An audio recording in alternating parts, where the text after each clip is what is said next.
රෙගඩිලේක් එක අයිනේ දැනට තියෙන එකම කොෆි ෂොප් එකට තමයි මම ඇවිල්ලා ඉන්නේ. ඒක කියන්න මාත් එක්ක.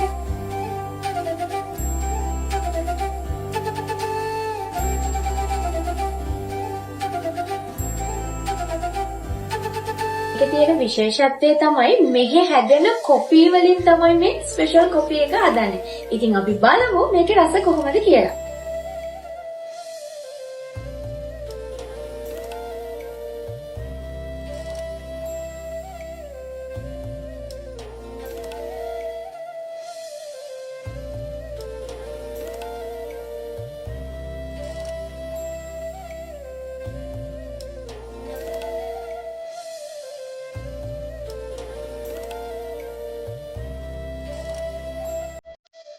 ඉතින් මේක ඇත්තටම කිව්වා වගේ හරිම වෙනස් රසකින් තියෙන ඇත්තටම රසකාරී.